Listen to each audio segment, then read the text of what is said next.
Ya, selamat pagi Bapak Ibu Saudara sekalian. Shalom. Puji Tuhan, hari ini kita boleh merenungkan firman Tuhan bersama-sama. Ya, saudara, bagi saudara yang kemarin belum sempat hadir dalam seminar, jika saya sekali lagi memperkenalkan diri saya. Ya, nama saya adalah Pendeta Hendrianko Wijoyo dan saat ini melayani ya sebagai dosen perjanjian baru, ya sekaligus juga kepala program studi S3 ya untuk STTRI. Saudara, izinkan juga saya mendorong setiap kita ya untuk boleh juga mendoakan untuk STTRI, begitu ya, mempunyai hati juga untuk STTRI. Kenapa begitu ya? Kan di satu sisi kita bersyukur ya bagaimana pada waktu kita melihat gerakan reform Injili Tuhan pimpin dengan sedemikian rupa ya, sehingga pada waktu GRI masih berusia 20-an itu cabangnya adalah 20-an. Ya, pada waktu GRI sekarang berusia 30-an, cabangnya berapa? 80-an gitu ya. Dalam 10 tahun ya, dari 20-an itu menjadi 80-an. Ya, sehingga di satu sisi pastinya ya kita bersyukur, di sisi yang lain kemudian kebutuhan hamba Tuhannya itu seperti apa? Ya, karena dari 20 gereja ya ke 80 gereja, ya pastinya yang tidak bisa tidak ada adalah ya kita memerlukan ya orang-orang yang boleh melayani bersama-sama sebagai hamba-hamba Tuhan di GRII. Dan bahkan ya bukan cuma sekedar secara cabang ya dari 20-an menjadi 80-an, juga ada STTRI, juga ada SPRII begitu ya. Juga ada penerbit Momentum, juga ada Sekolah Calvin, juga ada Calvin Institute of Technology. Di dalam setiap pelayanan itu ya tidak bisa dilepaskan dari kebutuhan akan hamba Tuhan. Ya, sehingga izinkan pada hari ini saya mendorong setiap kita, bolehkah kita mendoakan bersama-sama, dan bolehkah kita juga menggumulkan ya, jika memang Tuhan memanggil kita atau Tuhan memanggil anak-anak kita ya, bolehkah kita mempersembahkan diri ya, dan jangan kita berpikir bahwa kok eman ya hidup cuma sekali jadi hamba Tuhan. Begitu ya, saya percaya di antara kita mengamini ya, siapa di antara kita ya yang lebih daripada Pendeta Stephen Tong. Saya percaya kok kita sama-sama mengakui ya tidak ada ya. Tapi bagaimana beliau bisa dipanggil Tuhan sebagai hamba Tuhan? Saya percaya kalau kita dipanggil juga melayani bersama-sama, pastinya kita harusnya ya jangan berkata kok sayang ya kalau saya mempersembahkan diri sebagai hamba Tuhan, karena itu suatu panggilan yang mulia. Ya, sehingga bersyukur ya dari Balikpapan ini gitu ya, ada yang sudah diutus menjadi mahasiswa STRI dan bahkan sudah lulus begitu ya, dan bahkan sudah melayani sekarang. Tahu semua siapa kan? Siapa dari Balikpapan ya yang sudah diutus kemudian sudah kembali, sudah melayani, bahkan sudah menjadi pendeta gitu ya. Siapa? Hah? Tidak lain tidak bukan ya Pendeta Elvis gitu ya. Pak Elvis itu dari Balikpapan ya, waktu masih PR mungkin ya, atau masih PRWI ya. Bersyukur sudah beliau boleh mempersembahkan diri dan hari ini boleh melayani saudara. Ya, sehingga siapa di antara kita yang juga boleh dipanggil, biarkan silakan gumulkan baik-baik. Kalau betul-betul panggilan Tuhan, biarlah kita boleh mempersembahkan diri, karena betul-betul ya ladang itu sudah sangat-sangat menguning sekali, tetapi pekerja-pekerja itu sedikit sekali. Ya, itu sedikit daripada sharing saya. Ya, mari kita akan masuk ke dalam pemberitaan firman Tuhan. Kita akan bersama-sama melihat dari Yakobus pasal yang pertama. Yakobus pasal yang pertama. Ya, kita akan melihat ayat yang kedua hingga ayatnya yang kelima. Ya, Yakobus pasal yang pertama, ayat yang kedua hingga ayat yang kelima. Ya, saudara, kita akan membaca secara bergantian, tetapi bukan saya genap saudara ganjil begitu ya. Kita akan membaca secara bergantian. Saya akan membacakan ayat yang kedua sampai ayat yang keempat gitu ya, dan saudara membacakan ayat yang kelima saja. Ya, jadi saya akan membacakan ayat yang kedua hingga ayat yang keempat. Ya, saudara-saudara sekalian boleh membacakan ayat yang kelima saja. Ya, kita akan mulai. Demikianlah firman Tuhan, Yakobus pasal yang pertama ayat yang kedua. Ya, saudara-saudaraku, anggaplah sebagai suatu kebahagiaan apabila kamu jatuh ke dalam berbagai-bagai pencobaan, atau terjemahan yang lebih tepat ya, saudara-saudaraku, pertimbangkanlah sebagai suatu kebahagiaan apabila kamu jatuh ke dalam berbagai-bagai pencobaan, sebab kamu tahu bahwa ujian terhadap imanmu itu menghasilkan ketekunan, dan biarkanlah ketekunan itu memperoleh buah yang matang, supaya kamu menjadi sempurna dan utuh dan tak kekurangan suatu apapun juga. Silakan.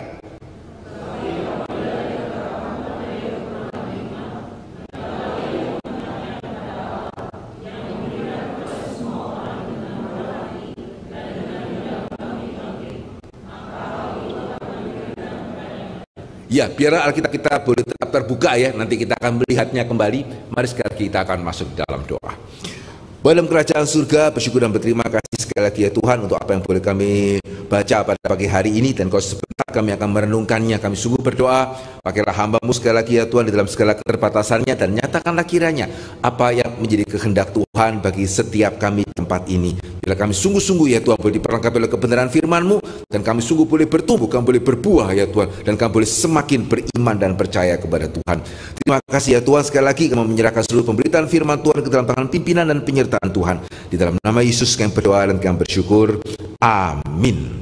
Saudara, pastinya sebagai orang reform ya, kita bulan ini bersama-sama merayakan bulan reformasi, dan pastinya kita juga tahu 5 sola gitu ya yang terkait dengan iman reform, dan salah satunya itu adalah sola fide ya, segala sesuatu itu adalah oleh iman. Sebagai jemaat reform ya, pastinya ya, setiap kita tidak mungkin tidak tahu betapa pentingnya apa yang namanya iman. Tapi pertanyaannya, sejauh mana kita menyadari ya bahwa iman itu bukan hanya mutlak perlu untuk seseorang itu bisa diselamatkan.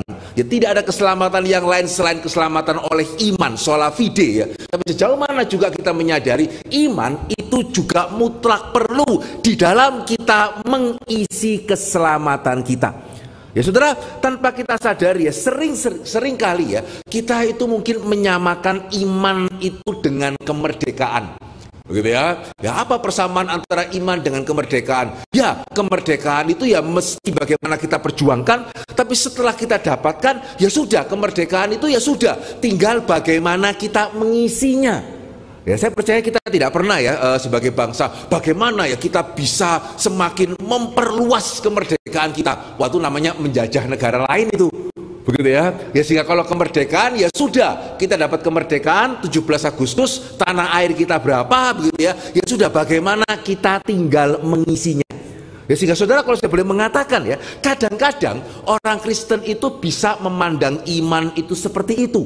Ya, sehingga untuk saya percaya kembali, untuk saya diselamatkan, saya perlu percaya, saya perlu iman. Tapi setelah saya percaya, ya sudah, tinggal bagaimana kemudian diisi dengan perbuatan, ya diisi dengan pelayanan, begitu ya, diisi dengan pemahaman. Itu kenapa kita mengadakan seminar kemarin. Oh, sekarang saya semakin mengerti kebenaran firman Tuhan. Oh, sekarang saya semakin bertumbuh di dalam karakter saya. Oh, sekarang saya semakin terlibat di dalam pelayanan gereja ini. Ya, tapi jarang ya orang Kristen betul-betul merenungkan ya. Setelah saya menjadi orang Kristen sekian lama, iman saya itu bertumbuh atau tidak?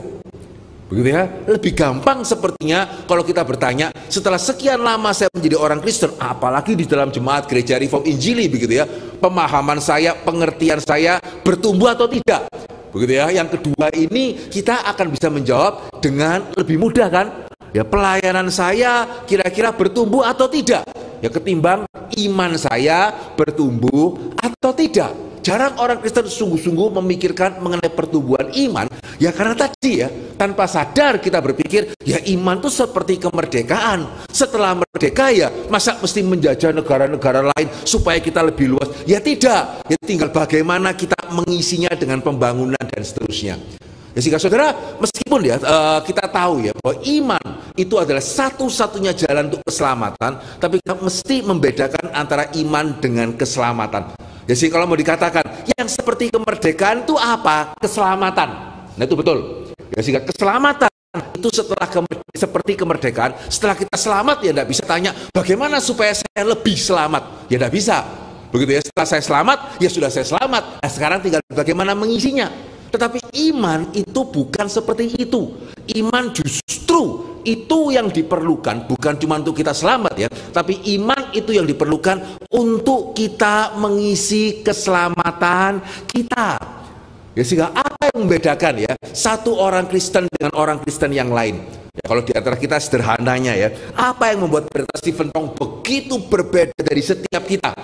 Di satu sisi ya, kalau mau dikatakan apa adanya ya, kok rasanya dalam hampir segala hal ya Pak ya, begitu ya. Jadi pemahamannya juga begitu, semangatnya juga, tekadnya juga, ya semua itu pastinya berbeda. Tetapi kalau kita boleh masuk lebih dalam, apa yang membuat beliau bisa dalam begitu banyak hal berbeda dari kita? Saudara, kalau kita telusuri lebih dalam ya, inti perbedaan antara beliau dengan kita itu adalah imannya. Ya, sehingga bukan kebetulan ya, pada waktu kita kembali kepada Alkitab, kita melihat Abraham, dia disebut sebagai apa? Ya, bukan cuma sekedar bapak orang yang mempunyai teologi yang benar, begitu ya, atau bapak orang yang cinta Tuhan, begitu ya, tetapi bapak orang beriman. Ya, sehingga di dalam Alkitab kita seringkali bahkan menyebut mereka sebagai tokoh-tokoh iman. Begitu ya, pahlawan iman, bukan pahlawan yang cinta Tuhan, begitu ya, meskipun tentunya mereka cinta Tuhan, tapi menariknya istilah yang kita pakai adalah kita menyebut mereka sebagai pahlawan iman. Jika dengan kata lain, sebetulnya ya kita pun harusnya menyadari iman dengan iman itu tidak sama loh. Ya, karena kalau semua iman sama, ya kenapa mereka disebut sebagai pahlawan iman? Kalau semua iman sama, ya kenapa kok Abraham disebut sebagai bapak daripada orang beriman? Yang berarti kan menunjukkan yang paling menonjol dari Abraham itu apa ya? Yang paling menonjol dari Daniel itu apa? Paling menonjol dari Daud, paling menonjol dari Paulus itu apa ya? Ya, imannya. Ya, itu kenapa mereka disebut sebagai pahlawan atau tokoh iman. Nah, pertanyaan pentingnya ya, jadi menurut saudara ya, iman saudara dengan iman Pak Tong itu sama atau beda? Iman saudara dengan iman kita dengan iman Pak Tong itu sama atau beda? Beda ya. Bedanya di iman Pak Tong sejati, iman saya kurang sejati begitu. Hah? Bedanya di mana? Ya, jadi iman siapa yang sejati? Hah? Iman Pak Tong dengan iman saudara, ya ada yang sejati, yang tidak sejati, atau bagaimana? Perbedaannya di mana? Waduh, gitu ya. Kalau imannya Pak Tong itu berbeda karena sejati ya, terus iman saudara dan saya ini apa ini? Ya, kalau iman setengah sejati ya, itu berarti iman atau bukan ya? Ya, iman kalau kurang sejati ya, berarti itu iman atau bukan ini? Ya, sehingga apakah berarti kalau tadi saya mengatakan bahwa ada perbedaan iman, berarti iman beliau adalah iman yang sejati, iman saudara dan saya itu adalah iman yang apa ya? Setengah sejati, kurang sejati, pura-pura sejati, kok tidak ada yang enak itu istilahnya itu ya. Ya, sehingga apakah seperti itu saudara? Tidak, begitu ya, puji Tuhannya tidak. Ya, sehingga iman daripada Tab Stephen Tong dengan iman saudara dan saya itu sama-sama sejatinya. Ya, tentunya ya, dengan kita mengamini, kita sungguh-sungguh pernah percaya, kita sungguh-sungguh bertobat menerima Yesus sebagai Tuhan dan Juru Selamat, begitu ya. Ya, setiap orang yang menerima Yesus sebagai Tuhan dan Juru Selamat, ya semua imannya adalah iman yang sejati. Ya, karena kalau tidak mungkin bisa menerima Yesus sebagai Tuhan dan Juru Selamat. Nah, terus apa Pak pembedaannya? Nah, di sini saudara, untuk menjelaskan ya, ada satu analogi yang membantu. Ya, sehingga iman, perhatikan baik-baik ya. Iman itu seperti otot, bukan seperti lemak, begitu ya. Otot dengan lemak itu sama atau beda? Beda ya. Apa bedanya otot dengan lemak? Gitu ya.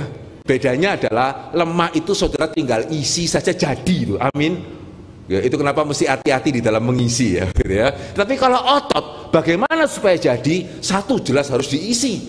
Ya, kalau saudara tidak makan terus ikut fitness, mau jadi apa gitu ya. Tetapi, nah ini yang membedakan otot dari lemak adalah untuk otot itu bisa jadi, tidak cukup hanya diisi, gitu ya. Otot supaya bisa jadi harus dilatih. Sehingga perhatikan, kenapa ya ada orang itu mengangkat beban begitu besar, kok bisa begitu mudah? Sementara kita ya angkat beban besar sedikit aja, aduh encok lah, terkilir lah, dan seterusnya gitu ya, urat kejepit dan sebagainya gitu ya. Kenapa ya? Apakah berarti otot saya ini bukan otot yang sejati? Loh ya tidak. Ya, sehingga mereka yang bisa mengangkat beban, kita yang kurang bisa mengangkat beban, saudara ototnya itu sama-sama sejatinya, sama-sama normalnya. Tapi apa yang membedakan? Nah, saudara jelas ya, yang membedakan bukan otot saya kurang sejati, tetapi otot saya kurang dilatih. Itu yang membedakan. begitu ya. Ya sehingga mereka yang bisa mengangkat beban yang besar, pasti sudah dilatih ya, belajar angkat, ya sudah bisa belajar angkat lagi lebih berat, bisa lagi tambah lagi angkat lebih berat, tambah lagi, sehingga sampai akhirnya angkat ya gampang sajalah, begitu ya. Karena otot mereka itu sudah dilatih. Bukan karena otot mereka itu pada waktu lahir lebih sejati sementara kita cacat produk atau apa. Saudara, tidak. Sehingga saudara, kita mesti menyadari ya, iman itu mempunyai karakteristik yang sama. Ya, iman kita dengan iman Abraham ya itu sama. Ya, iman saudara dengan iman Maria ibu Yesus itu sama. Tetapi apa yang membedakan ya tokoh-tokoh iman dari kita? Ya, mereka imannya sudah mengalami suatu pelatihan, dan itu berlaku untuk semua orang, berlaku untuk PL, berlaku untuk PB, begitu ya, berlaku juga untuk tokoh-tokoh iman di sepanjang sejarah. Ya, sehingga minggu depan saya akan bawakan juga satu seminar di GRII Cibubur ya mengenai Martin Luther. Sama itu. Apa yang membuat Luther itu bisa sedemikian rupa? Ya karena imannya itu dilatih. Demikian juga ya, apa yang membuat pendeta Stephen Tong bisa menjadi pendeta Stephen Tong sekarang gitu ya. Ya saudara, ya karena latihannya itu berat. Sudah pernah dengar beliau mengatakan, yang membedakan saya dengan kalian itu apa ya? Saudara-saudara itu takut penyakit, kalau saya itu penyakit takut sama saya. Ada pernah dengar beliau ngomong seperti itu? Begitu ya. Saudara, pada waktu dengar pikir apa ya? Mungkin kalau yang ngomong orang lain saudara akan pikir apa-apaan sih, begitu ya. Tapi kalau yang ngomong pendeta Stephen Tong, saya rasa saudara akan mengamini. Ya, dan saudara akan mengamini itu bukan karena sekedar takut untuk protes ya, tapi memang kelihatannya begitu ya. Ya, sehingga setiap rekan hamba Tuhan kalau di Jakarta itu pasti tahu ya, kalau beliau sedang capek atau kurang sehat atau kurang enak badan, jangan sekali-sekali bilang, Pak Tong ini kan lagi capek ya, baru sakit ya, sudahlah boleh minggu ini khotbah istirahat dulu ya, gitu ya. Kan banyak ya bisa apa itu namanya undang hamba Tuhan yang lain, Pak Tong istirahat dulu aja seminggu aja. Kira-kira menurut saudara ada nggak yang berani ngomong begitu ya? Ya karena jawaban beliau pasti akan standar itu. Ada yang tahu jawabannya itu apa? Pak Tong istirahat dulu ya. Dia akan jawab apa? Enyahlah engkau iblis. Gitu ya. Sehingga nggak ada ya. Ya sehingga beliau mau sakit bagaimanapun gitu ya. Kecuali beliau yang kemudian mengatakan saya perlu istirahat gitu ya. Wah, kita mikir 1000 kali ya untuk suruh dia istirahat ya. Karena enyahlah engkau iblis gitu. Ya sehingga kok bisa ya orang nggak takut sakit seperti ini? Saudara, nggak langsung. Ya, pernah tahu enggak beliau pada waktu kuliah di STT Saat gitu ya. Ya, beliau adalah satu-satunya mahasiswa, bahkan mungkin sampai hari ini ya, di seluruh seminari ya, satu-satunya mahasiswa yang diizinkan ikut kuliah sambil bawa bantal. Gitu ya. Itu satu-satunya dia itu. Ya, kenapa ya? Karena ya fisiknya dia begitu lemah ya, sehingga untuk dia ikut kuliah tidak bisa, harus dengan bersandar pada bantal. Gitu ya. Baru kemudian dia bisa duduk dan bisa dengar. Kalau tidak, fisiknya dia terlalu lemah gitu. Nah saudara, dari sini ya pernah juga sekali ya beliau khotbah, beliau cerita ya, khotbah di antara orang-orang yang sakit kusta. Ya pada waktu itu ya orang yang kena kusta nggak lebih serem daripada sekarang lah. Ya kalau sekarang mungkin orang kena kusta itu lebih banyak apa itu namanya obatnya ya. Waktu itu kan kalau saudara, saya masih ingat waktu saya kecil ya, orang kusta itu ya sudah ya nggak tahu pengharapannya apa itu. Ya sehingga sekali beliau diundang ke rumah sakit kusta. Ya sehingga beliau berkhotbah di antara Pak Tong dengan jemaat itu ada kaca. Ya, memastikan jangan sampai terkena. Ya sehingga khotbah kemudian pakai speaker gitu. Ya, sehingga dia khotbah mengenai Tuhan mengasihi gitu ya. Termasuk orang kusta, mungkin beliau ambil dari bagian firman Tuhan yang berbicara mengenai Yesus menyembuhkan orang kusta mungkin ya. Ya tapi yang pasti adalah jemaat sangat-sangat tergerak. Ya, mereka sangat-sangat terberkati gitu ya, mengamini kasih Tuhan. Ya, setelah itu ya, setelah khotbah, kemudian mereka mengatakan, aduh kami sangat tergerak. Begitu, bolehkah kami foto sama-sama? Ya, setelah kok jadi Pak Tong ngomong apa ya? Begitu ya, ya itu kan yang cinta saudara kan Tuhan, saya kan hamba Tuhan, lain dong, begitu ya. Ya tidak bisa ya, kalau sudah khotbah bahwa Tuhan mengasihi engkau gitu ya, ya sudah, ya foto, ya turun, ya puji Tuhan tidak ada apa-apa. Ya sehingga dari situ ya pelatihan demi pelatihan ya, bagaimana iman seseorang itu dibentuk sehingga yang Alkitab katakan ya itu menghasilkan buah yang matang ya, sehingga engkau menjadi sempurna, menjadi utuh dan tak kekurangan suatu apapun. Ya jelas maksudnya bukan berarti kalau iman itu dilatih maka kita menjadi seperti malaikat atau seperti kita tidak ada berdosa. Tidak ya, semua orang termasuk juga Abraham, Ishak, Yakub, Pak Tong, Calvin dan seterusnya, tidak ada sama sekali yang tidak ada kelemahan. Tapi di sini ketika Alkitab mengatakan ketika imanmu itu dilatih ya dan menghasilkan ketekunan, dan ketekunan itu menjadi matang, engkau akan menjadi sempurna, utuh dan tak kekurangan sesuatu apapun. Itu menunjukkan bahwa kita di tengah-tengah dunia yang berdosa ini ya, pada waktu iman kita terlatih, maka kita tidak akan menjadi orang-orang Kristen yang gampang goyah, mau lempar apapun. Kita silakan, mau covid lah, mau perang lah dan seterusnya, kita tidak akan gampang menjadi waduh ini bagaimana ya, waduh ke depan ini seperti apa. Tidak loh ya, orang-orang yang sudah menjalani pelatihan seperti itu ya, apapun yang terjadi ya, mereka mempunyai satu keyakinan yang besar kepada Tuhan ya. Kalau saya boleh memberikan satu lagi contoh yang lain ya, pendeta James Dobson ya, dia adalah penasehat keluarga dari Presiden Ronald Reagan. Tapi pada waktu dia kecil ya, dia cerita ya bagaimana orang tuanya adalah hamba Tuhan di satu gereja yang kecil gitu ya, sehingga seringkali yang mengundang juga gereja yang sama kecilnya atau bahkan lebih kecil. Sehingga pada waktu papanya James Dobson ini pulang pelayanan gitu ya, terus mamanya nanya, kamu dikasih persembahan berapa? Ya terus papanya ini tidak bisa jawab, mamanya tahu, kenapa? Kamu kembalikan ya. Ya terus papanya ngomong, iya ya kondisi gereja itu lebih kecil dari kita gitu ya, saya tidak sampai hati untuk mengambil. Ya, sehingga James Dobson mengatakan ya, kami ya hampir tidak makan itu sering ya, tidak tahu berapa kali hampir tidak makan. Tidak makan itu tidak pernah gitu ya, hampir tidak makan itu sering ya, tidak makan itu tidak pernah ya. Sehingga saudara, kira-kira menurut saudara ya, orang yang super seperti ini, kira-kira kalau sekarang ada berita apa, dolar berapa, goncang enggak? Ya, sehingga dia mengatakan, enggak tahu, pokoknya ada saja. Ya tiba-tiba orang ketuk lah, tiba-tiba orang kasih inilah, kasih itulah, begitu ya. Yang pasti hampir enggak makan itu enggak tahu berapa kali ya. Enggak makan satu kali pun itu tidak pernah. Sehingga dia mengatakan bahwa satu hal yang saya merasa eman, anak saya tidak pernah bisa mengalami itu adalah dalam hal itu. Ya iya ya, anak daripada penasehat keluarga Presiden Amerika bukan cuma sekedar tidak pernah tidak makan ya, juga tidak pernah hampir tidak makan. Begitu ya, makanan ya pastinya itu berlimpah ya. Tapi di sisi yang lain tidak bisa melewati perjalanan iman seperti papanya. Ya sehingga saudara lihat ya, ini yang dikatakan oleh Yakobus. Ya sehingga iman itu sama-sama sejatinya, tapi ada iman yang tidak dilatih, ada iman itu yang dilatih. Dan ketika iman itu dilatih, dan ketika iman itu terus dilatih, dan kita bertekun, ya maka iman itu akan bertumbuh, bertumbuh, bertumbuh, semakin kuat, dan semakin kuat, sama seperti otot itu yang dilatih.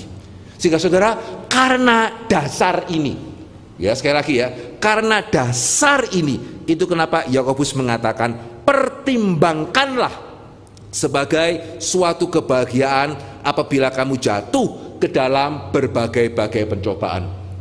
Kalau tadi saudara ingat ya, ayat yang kedua saya ulang ya pembacaan ya, saya memberitahukan terjemahan yang lebih tepat. Ya kalau saudara membaca LAI dikatakan, saudara-saudaraku anggaplah sebagai suatu kebahagiaan apabila kamu jatuh ke dalam berbagai-bagai pencobaan. Terjemahan yang lebih tepat adalah pertimbangkanlah. Terjemahan Inggrisnya count, hitung. Ya hitunglah ya sebagai kebahagiaan jikalau kamu jatuh ke dalam berbagai-bagai pencobaan. Saudara, perbedaan ini penting. Ya karena ayat yang tadi kita baca ya, saya percaya sebagian besar, jangan-jangan semua saudara ya, nyaris tidak mungkin baru pertama kali dengar hari ini. Begitu ya, itu kan ayat yang sangat terkenal ya. Anggaplah sebagai kebahagiaan apabila kamu jatuh ke dalam berbagai-bagai pencobaan. Tapi saya khawatir ya, meskipun kita sudah sering mendengar ayat ini, tapi sejauh mana kita mengerti ayat ini secara tepat. Ya karena saya khawatir ya, seolah-olah kita menganggap, Yakobus mengatakan, ya pokoknya anggap itu baik. Begitu ya, ketika engkau jatuh ke dalam berbagai-bagai pencobaan, ya pokoknya anggap saja itu sebagai suatu kebahagiaan. Ya anggapan saja begitu. Kalau orang Jawa mengatakan begitu ya, sudah anggap saja lah. Ada sebuah pujian ya yang saya tahu maksudnya baik, tapi kalau disalah mengerti ya bisa membuat orang Kristen itu sorry to say ya aneh atau bahkan menipu diri loh. Dalam suka dukaku kan tetap tersenyum gitu ya. Ya sehingga satu sisi saya tahu lagu ini maksudnya baik. Ya kalau kita mengerti secara utuh mestinya aman begitu ya. Tapi kalau tidak ya seolah-olah orang Kristen ini seperti tidak sadar realita ya. Gitu ya. Ya sehingga enggak kena COVID pokoknya anggapan itu baik. Ya mau perang Israel dengan Hamas itu berdampak atau tidak berdampak positif atau negatif, ya pokoknya anggapan itu baik. Jadi seolah-olah ya iman Kristen itu iman yang tidak bisa dipertanggungjawabkan. Ya, sehingga betulkah artinya seperti itu? Ya kemarin kita sudah melihat bersama-sama pada waktu seminar The Problem of Evil, tidak. Ya, iman Kristen itu bukan iman yang pokoknya, begitu ya. Iman Kristen adalah bukan iman yang sudah nggak usah pakai mikir ya. Alkitab mengatakan seperti ini, sudah pokoknya kamu percaya atau tidak, begitu tidak. Ya bahkan the problem of evil kemarin saudara yang hadir saudara bisa mengamini ya. The problem of evil yang seringkali dianggap sebagai kelemahan terbesar dari orang Kristen. Kok bisa ya percaya Allah Maha Kuasa, percaya Allah Maha Kasih, padahal ada perang, ada bencana, ada COVID dan seterusnya. Tidak rasional loh itu. Kemarin ternyata kita bisa mempertanggungjawabkan, begitu ya. Ya sehingga saudara Alkitab tidak pernah mengatakan kepada kita pokoknya kamu harus percaya, tidak. Ya sehingga itu kenapa terjemahan yang lebih tepat ya, dan memang kata aslinya lebih tepat diterjemahkan sebagai pertimbangkan. Lain ini ya, anggap dengan pertimbangkan ini dua hal yang berbeda. Anggap pokoknya anggapan itu baik. Pertimbangkan berarti kita itu tahu ya, kita tahu yang namanya pencobaan itu tidak menyenangkan. Yang namanya kesulitan dari namanya sendiri itu tidak enak, kesulitan. Ya, sehingga kemarin kita melihat ya, yang namanya evil itu memang tidak baik. Kita mengamini evil itu problem. Ya, sehingga kita mengamini juga yang namanya pencobaan, kesulitan, krisis, tragedi dan seterusnya itu tidak baik. Tetapi, nah ini mempertimbangkan berarti saya tahu ini tidak menyenangkan. Tetapi karena saya tahu apa yang akan dihasilkan, ya saya tahu apa yang bisa dihasilkan dari hal ini, maka karena saya melihat yang dihasilkan itu begitu mulia, begitu indah, begitu penting, saya mempertimbangkan hal yang menyebabkan ini juga sebagai sesuatu hal yang baik, begitu ya. Kalau saudara merasa kok agak abstrak Pak ya, ya saya kasih satu contoh yang sederhana ya. Saya ingat pada waktu anak saya satu, gitu ya, sehingga pada waktu dia itu lahir, ya dia sungsang ya, sehingga sudah sampai waktunya ya, tidak mau balik, ya kepalanya di atas, begitu ya, tidak mau kembali di rahim mama, tidak mau puter, ya sehingga dokter mengatakan ini harus sesar ini, ya kalau diputer itu bahaya, bisa terlilit usus. Dan kalau kemudian lahir normal itu juga bahaya, karena kalau kaki itu buka 7 sudah bisa keluar, kepala itu harus tunggu saya buka 9 Bu. Ya sehingga kalau dari buka 7 ke buka 9-nya lama, bayangkan ya kaki keluar kemudian kepalanya tidak keluar. Ya sehingga dokter mengatakan terlalu bahaya, ini harus sesar. Ya sehingga harus operasi, dan setelah operasi saya ingat istri saya cerita kepada saya ya, pada waktu dia mau dibawa ke ruangan operasi ya, dia takut. Ya karena ya akan dibelah. Dan dia cerita itu dingin, putih, ya semuanya kan putih, dokternya pakai baju putih gitu ya, dia merasa takut. Sudah bisa membayangkan kalau saya mengatakan, andai kata dia cerita itu sebelum dia dioperasi ya, dan kemudian saya mengatakan, sudahlah anggapan itu baik, gitu ya, anggapan itu tidak apa-apa gitu ya. Kira-kira istri saya akan ngomong apa ya? Coba gantian ya, kamu yang di sini coba gitu ya. Enak aja cowok gitu ya, anggapan yang jalan ini bagaimana gitu ya? Tidak.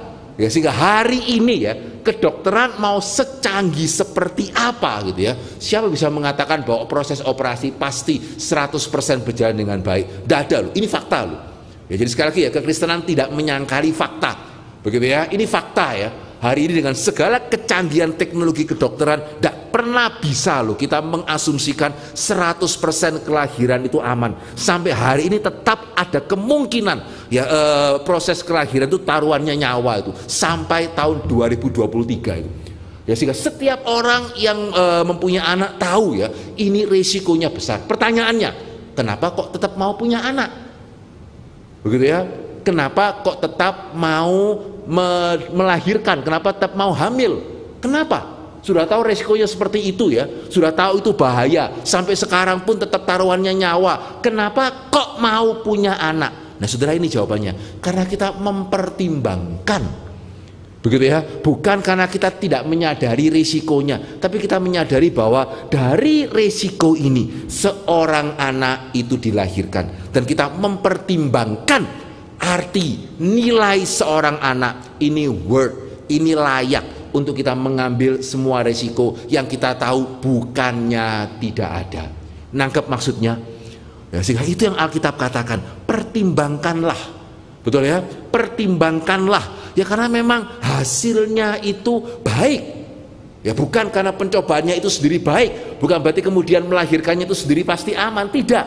Tetapi yang dihasilkan itu berharga. Dan bahkan kalau kita boleh masuk satu langkah lebih lanjut lagi ya, apa yang dihasilkan? Ya, anak maupun juga iman yang dewasa, begitu ya, tidak mungkin bisa dihasilkan lewat cara yang lain. Ya, tidak bisa. Ya, sehingga dulu pada waktu saya masih kecil, saya masih belum mengerti apa-apa gitu ya, saya pada waktu dengar istilah bayi tabung. Ya, saudara ingat gak dulu waktu kecil pertama kali kapan saudara dengar istilah bayi tabung? Ya, dulu tuh saya pikirnya ya, kalau bayi tabung tuh berarti bayi itu dibuai di dalam tabung. Ya, kemudian keluar dari tabung, itu kenapa namanya bayi tabung. Dulu saya mikirnya begitu ya. Ternyata ya tidak ya. Ya, bayi tabung ternyata ya setelah jadi ya disuntikkan kembali ke dalam rahim ibu, ya tetap 9 bulan di sana. Ya, sehingga tidak ada cara lain.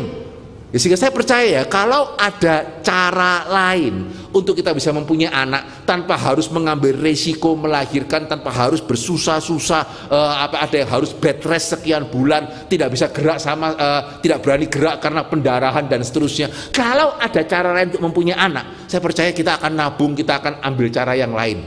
Ya, pertanyaannya tidak ada. Begitu ya, tidak ada. Suka tidak suka, faktanya adalah kalau saudara mau mempunyai anak, bahkan bayi tabung pun ya mesti melalui rahim seorang ibu.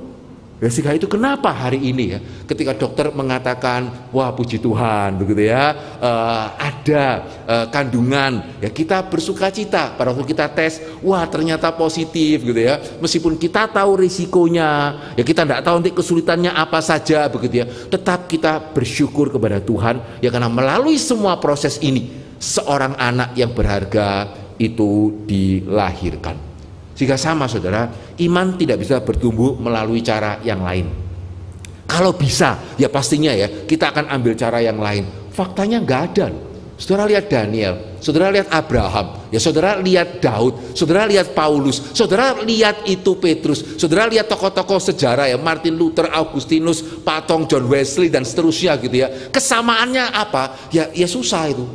Begitu ya, tidak ada cara yang lain. Ya, tidak bisa kemudian tiba-tiba menjadi orang Kristen, tiba-tiba imannya itu kuat. Tidak. Ya, John Sung itu bahkan harus pernah melewati masa-masa di rumah sakit jiwa itu. Begitu ya, betul itu. Ya, tapi kemudian beliau menjadi salah seorang pengkhotbah yang paling berkuasa. Bahkan Pak Tong mengatakan ya, saya sudah KKR sekian lama, begitu ya, sudah mempertobatkan orang sekian lama, kuasanya tetap tidak bisa sama seperti John Sung. Sehingga saudara, ini tidak bisa melalui cara yang lain.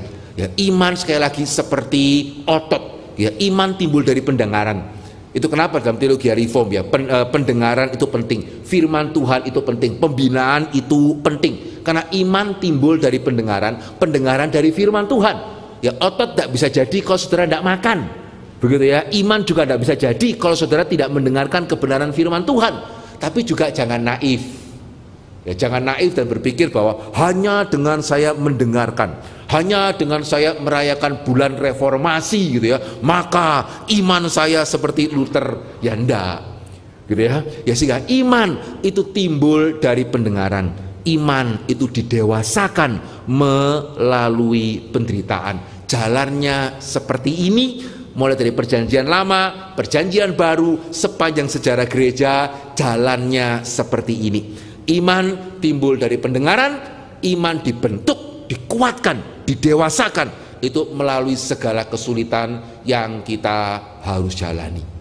Nah, sekarang pertanyaannya, setelah kita tahu akan hal ini begitu ya, jikalau kita berada di tengah-tengah kesulitan atau krisis atau tragedi atau evil apapun begitu ya, lalu kita mesti melakukan apa? Ya, setelah kita mengamini ya, kita belajar mengamini ya, memandang pencobaan sebagai kebahagiaan. Ya, maka sekarang andai kata kita diizinkan untuk melaluinya, ya lalu kita mesti bagaimana ya? Ya pastinya yang pertama kita tahu ya, jangan terlalu cepat menyalahkan Tuhan, ya jangan terlalu cepat bersungut-sungut. Tetapi kalau kemudian setelah saya tidak menyalahkan Tuhan, setelah saya tidak bersungut-sungut, terus apa? Ya sudah begitu, pasrah begitu, terus pokoknya mempertimbangkan ini sebagai kebahagiaan, ya haleluya gitu ya, kiranya melalui semuanya ini iman saya bertumbuh begitu ya, dan sudah tidak usah melakukan apa-apa lagi. Saudara, ternyata tidak ya. Sehingga kenapa ya tadi kita pada waktu membaca surat Yakobus, kita kok membaginya seperti tadi ya, saya baca ayat 2-4, saudara baca ayat yang kelima begitu ya. Ya karena ayat kelima ini adalah jawabannya ya. Setelah saya mengamini, ya setelah saya belajar memandang ya pencobaan sebagai hal yang bisa sebagai kebahagiaan karena bisa mendewasakan iman saya, maka pertanyaannya, setelah saya jikalau saya di tengah-tengah pencobaan, saya mesti berbuat apa? Boleh kembali saudara buka ayat yang tadi saudara sudah baca. Ini kunci jawabannya ya, ayat yang kelima ya, dikatakan apa di sana ya, dikatakan apa ayat yang kelima, perhatikan baik-baik. Tetapi apabila di antara kamu ada yang kekurangan hikmat, saudara, ini nyambung dengan bagian atasnya ya. Ya kenapa saya kok bisa kekurangan hikmat? Ya karena saya sedang dalam pencobaan ini, krisis ekonomi atau krisis kesehatan atau krisis keluarga atau apapun ya, sehingga krisis ini begitu besar sehingga saya tidak tahu lagi saya mesti bagaimana. Nah itu namanya kekurangan hikmat begitu ya. Saya mesti bagaimana nih krisis ekonomi ini, saya mesti bagaimana kalau nanti misalnya dolar sekian, kalau misalnya nanti harga ini harga itu semakin tinggi, kalau kemudian dokter mengatakan saya kok sepertinya melihat benjolan di dalam tubuhmu begitu ya, saya tidak tahu bagaimana itu. Nah itu namanya kekurangan hikmat begitu ya. Kita tidak tahu mesti berbuat apa, kita tidak tahu bagaimana kita harus menangani kesulitan yang ada. Lalu mesti bagaimana? Perhatikan kembali ya, jawabannya ini. Alkitab mengatakan, jikalau di antara kamu ada ya yang karena berbagai-bagai kesulitan tadi, kekurangan hikmat, tidak tahu mesti berbuat apa, hendaklah ia memintakannya kepada Allah yang memberikan kepada semua orang dengan murah hati dan dengan tidak membangkit-bangkit, maka hal itu akan diberikan kepadanya. Sehingga apa jawaban Alkitab? Jawaban Alkitab adalah, jikalau kamu kekurangan hikmat, hendaklah ia memintakannya. Dan Allah berjanji dia akan memberikan itu kepada yang meminta. Pertanyaannya ya, nya di sini berarti minta apa? Minta apa? Minta hikmat. Bagus ya. Ya, minta hikmat. Hendaklah ia meminta hikmat itu kepada Allah, dan maka hikmat itu akan diberikan kepadanya.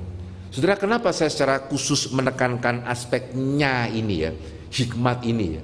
Karena izinkan saya berkata, ya sebagian besar kita atau mungkin juga semua kita ya, atau bahkan bisa jadi juga ya, termasuk orang-orang ateis ya, bisa ada kemungkinan ya, ketika mereka di dalam kesulitan ya, mungkin bahkan orang ateis pun bisa tidak konsisten ya, bisa jadi minta pertolongan, minta atau berdoa kepada Tuhan gitu ya. Sehingga semua kita ya, pada waktu kita dalam kesulitan ya, pastinya kita orang Kristen, orang ateisnya juga bisa berdoa gitu ya, apalagi orang Kristen. Pastinya kita di dalam kesulitan, kita tahu lah ya, kita mesti berdoa kepada Tuhan. Tapi perhatikan ya, ketika orang Kristen berdoa kepada Tuhan, perhatikan ya, betulkah kita meminta hikmat? Karena saya khawatir ya, tadi saya mengatakan saya percaya sebagian besar kita dalam kesulitan kita berdoa. Tapi pada waktu sudah berdoa, coba pikirkan baik-baik ya, ketika kita di dalam kesulitan dan kita berdoa, saudara betulkah minta hikmat atau minta sesuatu hal yang lain? Ketika orang Kristen berdoa, biasanya yang diminta itu apa? Hah? Ketika orang Kristen berdoa, yang diminta itu apa? Apa? Di sini tidak pernah berdoa ya. Sehingga waktu-waktu saudara berdoa ya, yang biasanya diminta itu apa? Bagus ya, bukan hikmat. Ya, bukan hikmat. Ya, sehingga 9 dari 10 orang Kristen ketika dalam kesulitan berdoa, tapi 9 dari 10 orang Kristen ketika berdoa, saudara bukan minta hikmat ya, minta kelepasan. Betul kan?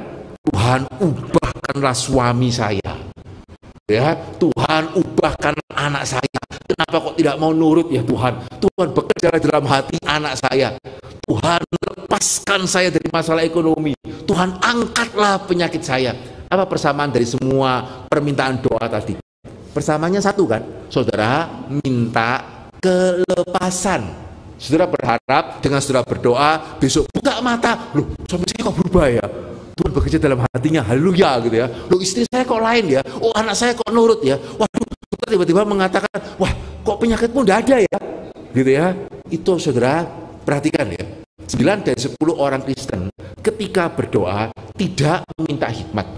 9 dari 10 orang Kristen ketika dalam masalah berdoa, yang diminta itu Tuhan pokoknya ambillah itu masalah saya. Yang saya harapkan adalah saya buka mata dan sudah. Ya, masalah saya selesai, tetangga saya tiba-tiba baik, bos saya tiba-tiba berubah begitu ya. Pokoknya semua masalah saya mendadak lenyap karena Tuhan yang mengambil. Nah saudara, ini yang seringkali kita minta. Meminta hikmat tidak sama dengan meminta kelepasan. Bedanya di mana ya? Antara meminta hikmat dengan meminta kelepasan. Ya sederhananya ya, sama seperti kalau kita punya anak dan dia ada kesulitan untuk pelajarannya begitu ya, terus dia minta saudara untuk boleh dia datang kepada saudara dan tanya, Pak ini bagaimana ini? Nah ketika anak tanya ya, ini ada dua kemungkinan ya. Yang pertama dia minta kelepasan, ya udah Pak tolong jawabkanlah, udah ngerti. Akhirnya kita ya ini toh jawabannya gitu ya. Terus soal nomor 2 itu apa? Ya ini jawabannya. Nah itu namanya anak minta kelepasan begitu ya. Tapi seorang anak yang minta hikmat, berarti ketika dia nanya kepada papa mamanya dan papa mamanya mau menjelaskan, dia tahu dia mesti konsentrasi begitu ya. Oh begini ya caranya ya. Oh mengerjakan soal ini itu jalannya seperti ini. Oh saya tidak bisa karena saya salahnya di sini. Nah itu namanya minta hikmat begitu ya. Itu namanya minta hikmat. Nah perhatikan, jikalau Tuhan minta, jikalau kita minta kelepasan kepada Tuhan ya, apakah berarti Tuhan pasti tidak memberikannya? Atau kalau saya boleh mengatakan, salah nggak ya kalau minta kelepasan? Boleh nggak minta kelepasan? Boleh nggak minta kelepasan? Hah? Boleh nggak minta kelepasan? Nggak boleh? Boleh? Yang mana ini? Begitu ya, saudara saya percaya boleh. Dan Tuhan di dalam hikmat bijaksananya ya, ketika dia betul-betul melihat ya kita memerlukannya, Tuhan bisa kasih. Ya, sehingga mana yang benar ya? Kasih ikan atau kasih kail? Mana yang benar? Hah? Kasih ikan atau kasih kail? Mana yang benar? Tergantung. Kalau orangnya sudah hampir mati ya, saudara kasih kail ya, bisa mati sungguhan itu. Ya, sehingga kalau orangnya sudah sekarat ya saudara mesti kasih ikan. Sehingga itu kenapa tadi saya mengatakan Tuhan bisa. Demikian juga sama ya. Pada waktu kita lihat anak kita sudah capek sekali, kita jelaskan tidak bisa masuk, ya sudahlah ya, kita ini jawabannya ini. Ya, terus nomor 2 jawabannya ini bisa. Ya orang tua juga ada pertimbangan. Ya kalau kita melihat dia sudah begitu kelelahan, bisa lah. Cuman ya jangan terus-terusan. Amin ya. Begitu ya. Ya jangan terus-terusan. Demikian pula sama ya. Tuhan bisa memberikan kelepasan. Tetapi ya semua yang namanya mujizat, semua yang namanya mujizat, perhatikan baik-baik ya, itu ya tidak bisa sering. Karena jikalau mujizat itu sering, itu namanya bukan mujizat. Amin ya. Ya mujizat itu berarti hal yang luar biasa. Udah makan obat kok sembuh, begitu ya. Itu namanya mujizat kan? Ya sih kok bisa ya. Ya tapi yang namanya hal yang luar biasa itu berarti ya tidak biasa terjadi. Ya karena jikalau biasa terjadi itu namanya bukan luar biasa lagi, setidaknya dalam pandangan manusia. Ya sehingga andai kata misalnya ya di kota Balikpapan begitu ya, bukan cuma sekedar turun hujan tapi turun salju. Kira-kira yang datang persekutuan doa lebih banyak atau lebih sedikit? Oh, tiba-tiba Balikpapan turun salju ya. Saya rasa mungkin yang datang PD itu akan lebih rajin. Kenapa ini? Kiamat sudah dekat. Ya, Balikpapan sekarang tunggu air aja susah gitu ya. Tiba-tiba turun salju ya. Wah, gereja-gereja semua penuh ini. Yesus segera datang. Ternyata saljunya berhenti, Yesusnya nggak datang. Tahun depan turun salju lagi. Kira-kira yang datang PD masih banyak atau enggak? Mungkin sudah tinggal separuh ya. Begitu ya. Saljunya turun, tetap Yesus nggak datang. Tahun depannya kita jadi salju lagi gitu ya. Ya sudah kembali seperti semula. Ya, PD dulu sekarang selama-lamanya sama gitu ya. Ya karena jadi biasa. Nangkap susah ya. Ya sehingga yang namanya mujizat itu ya tidak bisa terjadi secara reguler. Ya tidak bisa. Ya sehingga apakah Tuhan tidak bisa langsung melepaskan? Bisa. Saya pernah tahu bisa. Begitu ya. Tetapi yang namanya mujizat ya tidak sering. Ya dan kalau terus-terus seperti itu tidak mendidik kapan saudara besarnya, kapan saudara dewasanya. Ya sehingga bukan berarti Allah tidak bisa, bukan berarti Allah tidak mengasihi, tidak. Sama seperti tadi ya. Ya saya percaya kalau anak kita itu terus minta kelepasan, meskipun ya jelas lah kalau itu SD ya, kita susahnya apa ya. Apa yang bagi anak SD kesulitan ya kita 5 menit juga beres lah itu ya. Tapi kenapa kita tidak melakukan hal itu? Bukan karena kita tidak bisa, juga bukan karena kita tidak mengasihi, tapi ya kamu pinternya kapan?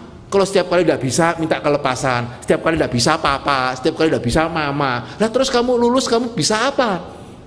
Sehingga justru karena kita mengasihi anak kita, begitu ya, itu kenapa? Ya meskipun kita juga kasihan dia belajar dan seterusnya, ya orang tua tetap bagaimanapun bersuka cita sekolah ada ujiannya, amin.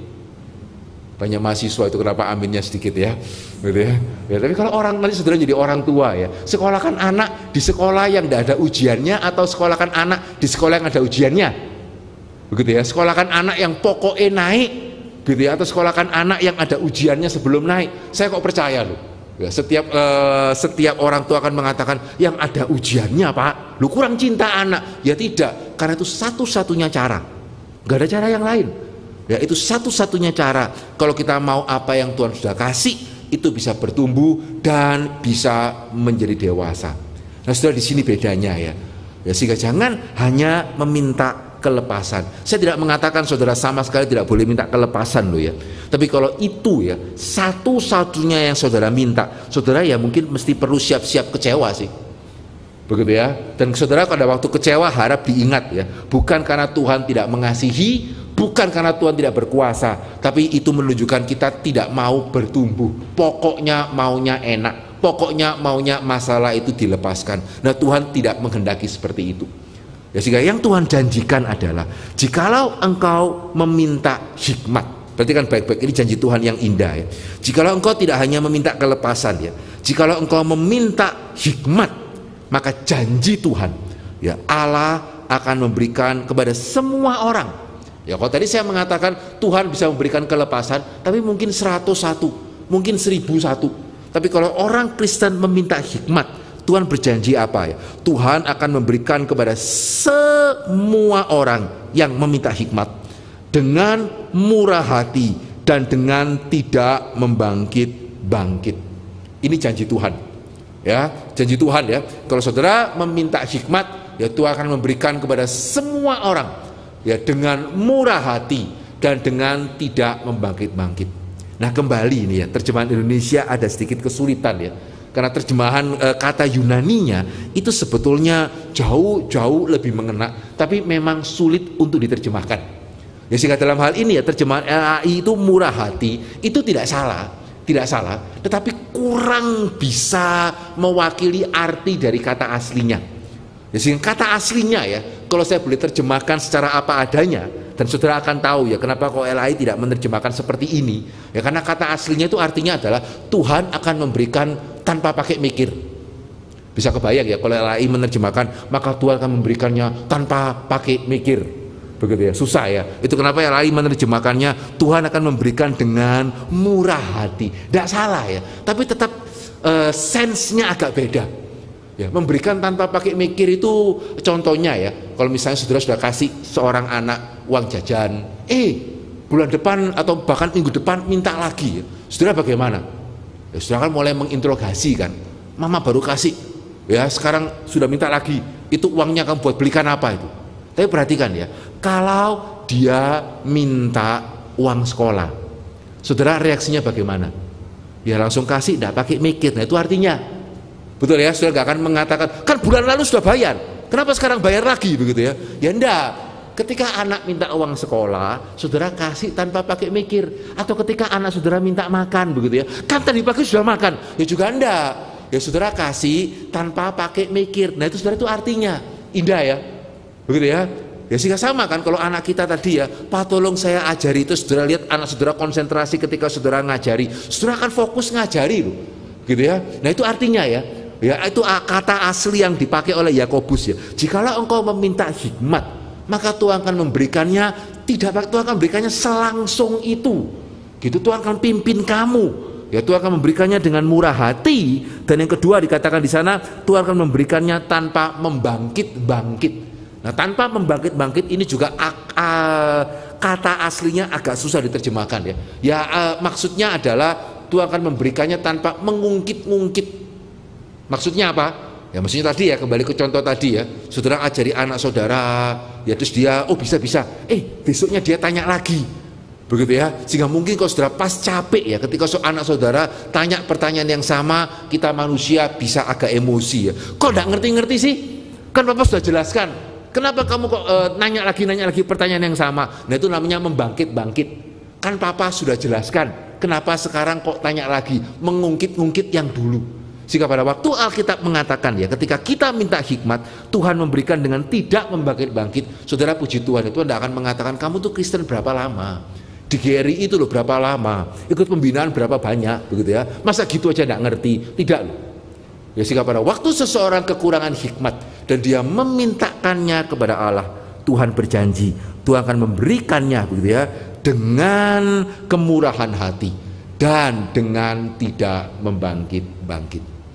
Jadi kalau saya boleh sharing dari kehidupan saya sendiri ya, ketika beberapa kali saya mengalami situasi yang secara manusia ya, tidak tahu ini mesti bagaimana, betul, begitu ya. Tuhan jarang sekali sih langsung memberikan kelepasan, tapi Tuhan itu sering sekali betul-betul itu memberikan hikmat. Sehingga satu kali ya, pada waktu saya akan melanjutkan studi di Amerika, ya pada waktu itu, nah hari ini kita bersyukur ya, STTRI itu sudah resmi terdaftar di pemerintahan, begitu ya. Bahkan kita sudah punya seorang profesor, gitu ya, Profesor Benyamin Intan, gitu ya. Sehingga hari ini kalau anak STT mau masuk ke seminari di luar negeri ya sudah mulus lah. Waktu saya dulu ya, tidak ada orang yang kenal.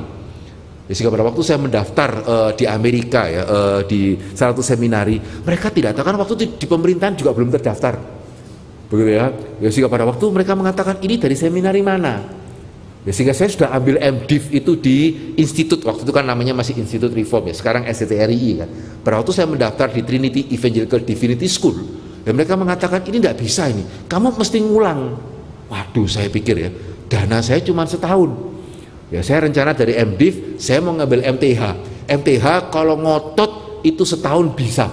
Sehingga waktu itu saya sudah kumpulkan setahun, saya berangkat sendiri ya, tidak ajak istri anak karena terlalu mahal. Ya saya pikir ya setahun saya fokus selesai, begitu ya. Sampai sana kemudian administrasi mengatakan tidak bisa, kamu mesti mengulang MDiv. Waduh, ini bagaimana ini? Sehingga oke lah, saya mengatakan oke deh, kalau saya mesti mengulang MDiv, bisa nggak sebagian mata kuliah yang saya sudah ambil diperhitungkan matrikulasi itu namanya ya. Sehingga at least kalau saya mesti mengulang MDiv bisa lebih cepat, tidak perlu mengulang sepenuhnya begitu. Sehingga kemudian mereka mengatakan oke ya, coba ya, kami pelajari dulu. Setelah dipelajari sekian lama, saya tanya lagi dan mereka mengatakan, wah ternyata ya yang bisa ditransfer itu adalah 0 SKS. Ya dengan kata lain, bilang aja mesti ngulang, gitu ya. Ya tidak ada satupun yang diakui. Bagaimana ya? Setelah waktu itu kalau saya berdoa minta kelepasan, Tuhan ubahkanlah mereka, gitu ya. Ya tidak terjadi sih, begitu ya. Bahkan ya dari dipertimbangkan menjadi 0 SKS, gitu ya. Ya sehingga waktu itu tidak berdoa Tuhan lepaskanlah, ubahkanlah mereka, tidak ya. Tapi heran ya, Tuhan buka jalan. Nah saudara, ini penting. Kalau kita minta kelepasan ya, kalau kita minta kelepasan setelah amin ya sudah, tinggal nunggu kelepasan kok. Ya Tuhan ubahkanlah suami saya, Tuhan ubahkanlah anak saya. Setelah berdoa lalu ngapain? Ya tunggu kan, begitu ya, supaya Tuhan mengubahkan. Tetapi kalau saudara minta hikmat, Maka sama seperti kalau anak saudara minta hikmat, ketika saudara menjelaskan, ya dia mesti perhatikan, itu namanya minta hikmat. Begitu ya. Setelah saudara mengabulkan, bukan langsung dia sudah papa isi saya tidur ya. Tidak gitu. Oh saya salahnya di sini. Oh saya tidak bisa mengerjakan karena rumusnya, saya kelirunya di sini. Oh saya kurang ini. Itu namanya minta hikmat. Sehingga sama ya. Pada waktu itu heran ya, bagaimana Tuhan pimpin ya. Karena waktu itu saya berangkat sendirian kan. Maka saya diundang satu kali itu di persekutuan mahasiswa asing yang single. Karena dipikir saya single. Begitu ya, sehingga saya hadir di sana, ternyata ya suami dari yang koordinatornya, yang mahasiswa asing yang single tadi, suaminya itu adalah kaprodinya S3, Dr. William van Gemeren, begitu ya. Dan sehingga beliau nanya satu-satu kan, kamu dari mana, kamu ngambil apa, sehingga pada waktu dia tahu situasi saya, dia mengatakan, wah it's not wise ya kalau kamu mesti ngulang, ya eman-eman waktu, gitu ya, tidak bijaksana kalau kamu mesti mengulang. Kamu mau ngambil apa sih? Saya mengatakan, saya mau mengambil perjanjian baru. Oke, coba kamu ketemu sama, dia kasih satu nama itu, Dr. Robert Yarbrough. Terus saya bilang, boleh nggak saya minta, saya sebut saya dari Bapak? Silakan. Wah lumayan ini ya. Jika saya cari Dr. Yarbrough, terus saya bilang, menurut Dr. William van Gemeren, begitu ya, nggak wise kalau saya mesti ngulang. Bolehkah saya ke MTH? Sehingga dia pikir lagi, dia mengatakan, menurut saudara, boleh atau tidak boleh ya? Nggak bisa ini, kok sama ini? Gitu ya, paling bisa kamu ambil MA itu di bawahnya lagi MDiv gitu ya. Terus dia mengatakan ya, bukan karena saya menghina ya, karena saya pernah mengajar di Rumania. Jadi Dr. Robert Yarbrough pernah mengajar di Rumania ya. Mahasiswa saya yang paling top di sana ketika masuk ke Amerika kesulitan begitu ya. Sehingga bukan saya menghina ya, saya takut kamu kesulitan. Sehingga kalau MA oke lah, kalau MTH itu kelihatannya tidak bisa ya. Sehingga terus bagaimana ya. Nah saudara, waktu itu ya, dia sedang mengajar satu mata kuliah S3 dan saya memang tertarik mata kuliah itu. Sehingga waktu saya pikir ya, Pak boleh nggak saya ikut mata kuliah Bapak sebagai pendengar? Oh ya silakan, karena kalau pendengar di sana tidak usah bayar, begitu ya. Sehingga saya ikut. Pada waktu saya ikut ya, somehow ya Tuhan sepertinya menggerakkan hati saya. Kamu mesti ikut ujiannya, semua kuisnya kamu mesti ambil. Meskipun pendengar kan harusnya tidak perlu ya. Tapi bagi saya ya, sudah ikut gratis, masa kuis tidak ikut, kok rasanya tidak baik ya. Sehingga saya beli bukunya, begitu ya, saya ikut, setiap kuis saya ikut. Tiba waktunya kuis pertama itu. Ya kuis pertama, begitu ya, persoal cuma 2. Soal pertama itu soal idaman. Karena pertanyaan cuma, kamu sudah baca yang ditugaskan atau belum? Wah soal pujian ya, sudah gitu ya. Soal nomor 2, ini soal neraka ini. Buktikan. Hebat ya, tuh buat soal cuma 2 ya, soal kedua ini cuma 1 kata gitu ya, buktikan ya, dalam bahasa Inggrisnya 2 kata, prove it ya, karena saya sudah baca ya saya kerjakan. Puji Tuhan dapat angka bagus, kedua dapat angka bagus, ketiga dapat angka bagus, saya menghadap lagi, Pak boleh nggak saya MTH?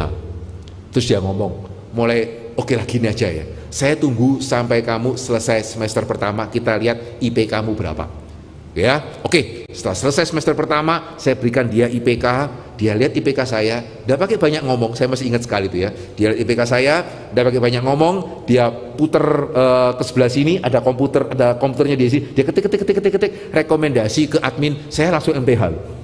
Ya, ternyata orang timur orang barat rekomendasi sama-sama penting ya, saya baru tahu gitu ya, langsung MTH. Tapi masalah belum selesai ya, karena tadi saya mengatakan dana cuma setahun, sudah dipakai 1 semester ini, tinggal setengah tahun ini ya. Sehingga mau tidak mau akhirnya semua mata kuliah MTH saya mesti ambil dalam 1 semester ya, karena kalau enggak ya tidak bisa, dana tidak ada. Sehingga saya masih ingat ya, pada waktu saya daftar gitu ya, administrasi mengatakan, wah kamu ambil sedemikian banyak SKS ya, you must be genius, kamu pasti jenius ya. Dalam hati saya berpikir, enggak, ini bukan genius, ini kepepet ya, tidak ada kemungkinan yang lain soalnya gitu. Saudara, tapi itu pun ya belum selesai masalahnya ya, karena memang MTH bukan program 1 semester ya, setahun setidaknya, minimum itu setahun. Sehingga pada waktu saya mau mengambil semua SKS kurang 1 ya, jadi seluruh SMTH itu 24, semua mata pelajaran sudah saya ambil begitu ya, semua mata pelajaran MTH sudah saya ambil, itu 23 kurang 1. Bagaimana ya? Masa gara-gara satu SKS saya mesti enggak ya, karena semester depan sudah nggak ada uang gitu. Kurang satu SKS terus bagaimana ya? Ya kembali seperti tadi ya, saudara kalau minta hikmat, saudara mesti buka mata, saudara mesti perhatikan baik-baik. Saya keluar dari satu kuliah gitu ya, ada orang yang saya tidak kenal lagi ngomong-ngomong di belakang, terus dia mengatakan, saya barusan minta tambahan satu SKS ke dosen saya, ya karena saya ini kurang satu, begitu ya. Terus dia kasih tugas, saya dikasih tambah satu SKS. Luar biasa ya. Langsung saya ketemu dengan salah seorang dosen, saya mengatakan, Pak ini kan 3 SKS, bolehkah Pak silakan kasih saya tugas jadikan 4 SKS. Terus dia kasih saya untuk 1 SKS itu ya, saya mesti baca 1000 halaman itu, 1 SKS ya. Tapi ya sudah, ya puji Tuhan akhirnya lulus. Nah saudara, ini satu contoh sederhana ya. Meminta hikmat itu berarti kita selangkah demi selangkah. Tuhan pimpinnya mana? Saya salahnya apa ya? Kenapa suami saya seperti itu? Kenapa istri saya seperti itu? Kenapa anak saya seperti itu ya? Saya ada salahkah? Atau saya mesti belajar bagaimana membesarkan anak? Kenapa saya kuliah kesulitan? Kenapa saya kesulitan kerja? Saya ada salahkah dulu? Sekolah tidak baik-baik mungkin? Atau mungkin saya bekerja di bidang yang bukan karunia saya mesti kemana ya? Itu namanya mencari hikmat. Begitu ya, bukan cuma sekedar Tuhan ubahkanlah, begitu ya, ubahkanlah situasi saya, tidak. Tapi dan itu namanya berjalan bersama-sama dengan Tuhan. Dan izinkan saya mengatakan gitu ya, pada waktu kita sungguh-sungguh kita meminta hikmat dan kita sungguh-sungguh ingin berjalan dalam jalan Tuhan, kita tidak tergoda untuk mengambil jalan pintas. Begitu ya, kita mau berjalan bersama-sama dengan Tuhan, saudara betul-betul akan melihat Tuhan pimpin atau tidak pimpin. Saudara akan melihat betul-betul Tuhan akan pimpin, menunjukkan kita apakah mungkin ada salahnya, kita mungkin ada kekurangannya, apa yang kita harus lakukan, apa yang kita harus ambil, begitu ya. Tuhan akan pimpin melalui firman Tuhan, melalui khotbah, melalui saudara seiman, melalui dosen, melalui rekan orang-orang yang lain, begitu ya. Tuhan bisa pimpin itu selangkah demi selangkah. Dan melalui semua itu ya, melalui semua itu iman kita akan dikuatkan dan semakin dikuatkan. Lihat bedanya ya. Kalau Tuhan hanya kasih kelepasan, ya sudah, ya oh istri berubah, haleluya. Ada masalah lain, ya cuman Tuhan bagaimana ini, lepaskanlah lagi, dilepaskan, haleluya. Ya, ada masalah lain, Tuhan bagaimana COVID, haleluya. Perang Rusia Ukraina, Tuhan bagaimana, haleluya. Perang Israel Hamas, kemudian nanti selesai, haleluya. Ada yang lain, ya karena kemarin saya mengatakan ya, selama dalam dunia ini evil itu tidak akan berhenti. Ya satu masalah selesai itu cuma berarti masalah yang lain itu nunggu. Sehingga kalau saudara hanya minta kelepasan, setiap masalah ya sama, begitu ya, mengeluhnya sama, begitu ya, protesnya sama. Tapi ketika kita meminta hikmat dan berjalan bersama-sama dengan Tuhan, dan kita melihat Tuhan pimpin selangkah demi selangkah, ada jalan, dijalani, oh ada kesulitan yang lain, dijalani, ada kesulitan yang lain, dijalani lagi. Saudara, di dalam semua prosesnya itu ya, iman kita akan bertumbuh dan bertumbuh.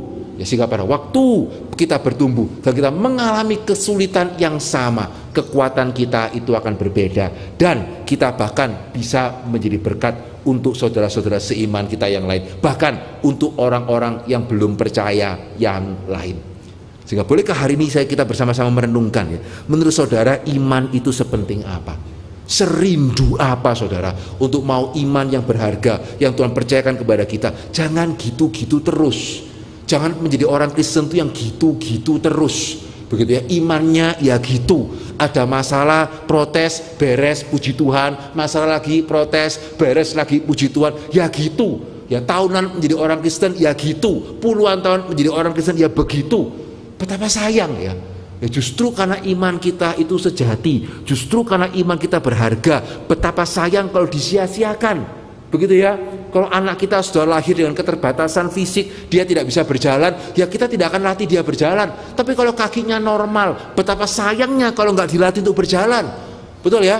Kalau mulutnya normal, betapa saya nggak dilatih untuk nggak berbicara. Kalau telinganya normal, betapa sayangnya kalau sampai dia tidak mau belajar mendengar. Ya, sehingga justru karena iman kita itu sejati ya, betapa sayangnya kalau iman kita sekian tahun kita menjadi orang Kristen ya gitu-gitu saja. Orang Kristen ya tidak mempunyai satu zeal ya. Orang Kristen ya lesunya sama, perlu healingnya sama, gulananya sama. Terus mau menjadi kesaksian itu menjadi kesaksian yang seperti apa begitu ya?